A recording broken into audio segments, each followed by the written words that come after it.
Let's get that pantry ready and whip up a farmer's stew meal in a jar.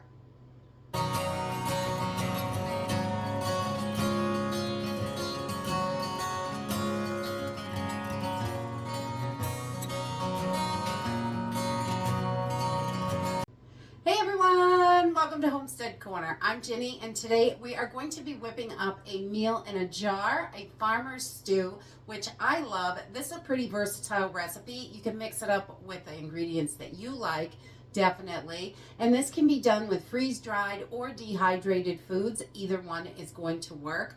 I'm going to be using a pint-sized mason jar for these, but if you want these to be on-the-go meals, you can definitely use Mylar, or you could use you could vacuum seal them.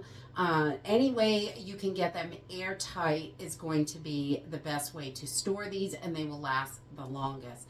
So we just want to make sure that we're getting them airtight no matter how we package them. So mason jars, you can vacuum seal. You can use oxygen absorbers with your mason jars.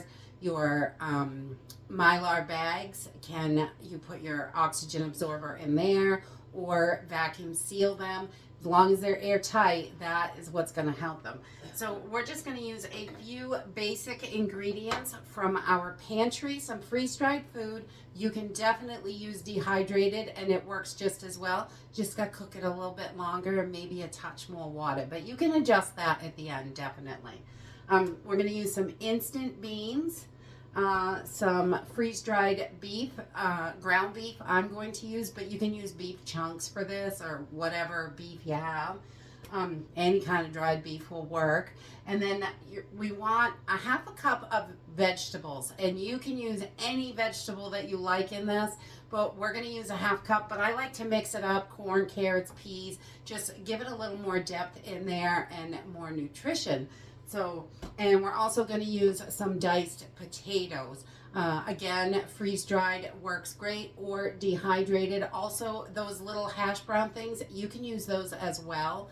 The ones that come in the box we get at the Dollar Tree, but those are going to work just as well. I just like these. They're a little bit chunkier and gives it a little more heartiness, and I like that.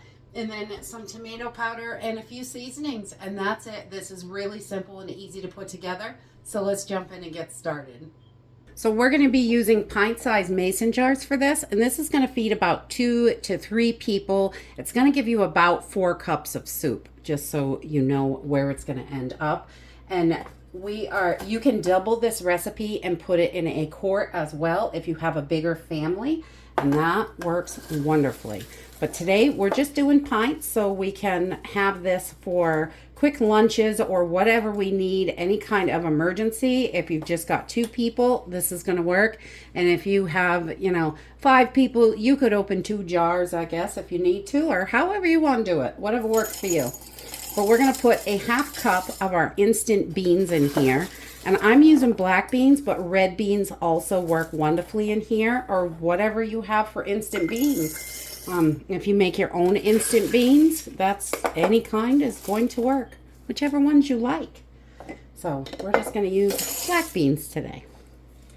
And then we're also going to put a half cup of our ground beef in here. Ground beef is wonderful. You can use your regular beef chunks, or you can use whatever it is for beef that you like. Dehydrated beef, shredded beef, any kind of dried beef is going to work. And we're just doing half cup of our ground beef as well.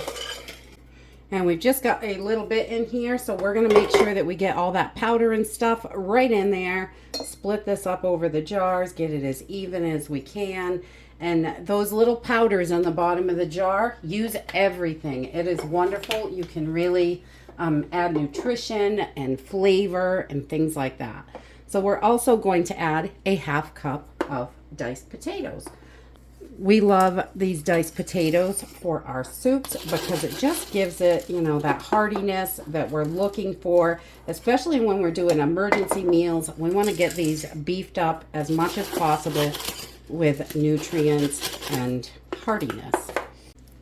Okay, and then we want a half cup of some sort of vegetable. You can do mixed vegetables, you can do a single vegetable, any kind of vegetable you want, whatever you like in your soup. I'm going to do a little bit of corn in here, a little bit of carrots, and a little bit of peas. But as long as we come up with that half cup, that is what's going to work for us. So we're just going to do about a half cup of mixed vegetables in each one. And I have shaken my jars down just to make sure there's enough room.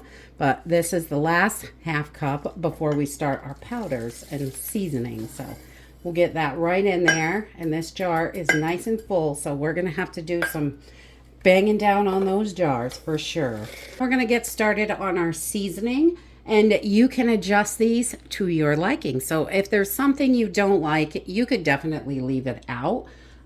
Or you could put something else in that you do like. But I'm going to start with 4 tablespoons of flour. And this is just to help thicken it when we go to cook it. And this is going to make it so its lifespan really isn't going to go past 5 years, honestly, because your flour doesn't always do wonderfully. But you could skip the flour and put your thickener in at the end if that's what you choose to do. But I like to throw it in there because we try to keep these meals rotated. Okay, and then we're going to put in about 2 tablespoons of minced onions. And you got to pound these down a little bit and make sure those powders go down in so this will fit, because it is definitely tight and this makes a beautiful stew. So 2 tablespoons of our minced onions. And then we're going to take our garlic powder and we're going to do, just about a teaspoon of this. Just a teaspoon. The garlic powder is definitely a little stronger than those minced onions, but they got to be in there. Garlic and onions in everything. At our house anyway.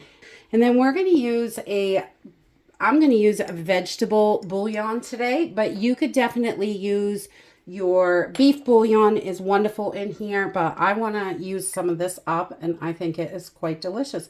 So we're going to put 2 teaspoons of our vegetable or beef bouillon in here. Okay, the last thing I'm going to add to this is tomato powder, and I'm going to do about 4 tablespoons to give it that nice tomato flavor. I just love that in my soups and stews. So 4 tablespoons of tomato powder. Okay, so once we have everything in our jars, and we've packed these down really good, just banging the side of the jar, we want to just I take my finger because I don't want any water or moisture in here. So I just take my finger and make sure that the top of this rim doesn't have any powders, because we want to make sure it gets a really good seal. So I just do that, and you could use a damp rag if you wanted, but I don't like to use it. I just don't want any moisture in there. I want to be sure everything is super dry. And then we can add in our little oxygen absorbers and our lids and rings. And these can take up to 24 hours to seal, but that little button will go right down and it will be ready for the pantry. And that is it. This is really super simple and easy. And right now we're going to take one of these and head over to the stove and cook it out. Okay, to get this started, I have just turned my burner on a medium-high heat. We're going to bring this up to a boil, and I'm going to put 3 cups of water in here. And this really is so simple and easy to do. And then we're going to take our whole meal, our soup that we just made, our nice, delicious soup. We're going to pour this right in, everything in there, and bring this up to a boil. I like to use a whisk on these because we're going to make sure those powders are broken up, but you know, do it however you like to do it. And this is a pretty hearty soup. You could thin this down if you wanted to, if you don't like it as thick, and definitely skip the thickener that we put in it. I put a little flour, but you could use some cornstarch or whatever you like, and you could do it at the end if you'd like to do it that way. So your jars will last a little bit longer if that flour's not in there, because flour only lasts about 5 to 10 years when it's all ground up and stored airtight. But I like to have it in there so I can just add water. And we keep these meals rotated. It'll definitely be eaten within 5 years. So I'm not worried about that. We're just going to bring this right up to a boil, and then we're going to simmer it for about 10 minutes, and that's it. It's really super simple and easy. And that's it. This is super simple and easy to put together. You can see this is a nice thick stew. I really love it like this. You could definitely skip the thickener, or you could add more water if you like it a little thinner, but we really love this consistency, and there's so much goodness in here. Oh my goodness, it's nice and hearty. The potatoes, beans, it's packed with nutrients, and it's so good for emergencies, and it tastes delicious, so, which is also great. Oh, hot. So good. We love this stew. I like to make it fresh when I've got some ground beef in the house. And I also love this. This is just as good, I think, when you are using your freeze-dried and dehydrated ingredients. And you just want to make sure that you are label your jars. That is so important. I have looked at stuff and been like, what is that? So I just write what it is, what I need to add to this, which is only 3 cups of water, and that it's going to bring it to a boil and simmer it for 10 to 15 minutes, and the date, so I know when I made it and when to use it by. And that's it, is ready for your pantry. You can make a ton of these up at once and really bulk up your pantry and have it ready for those emergency times where you can just add water, and it's simple and easy. And that's it for today. I hope you enjoyed this video, and I'll see you next time. Bye.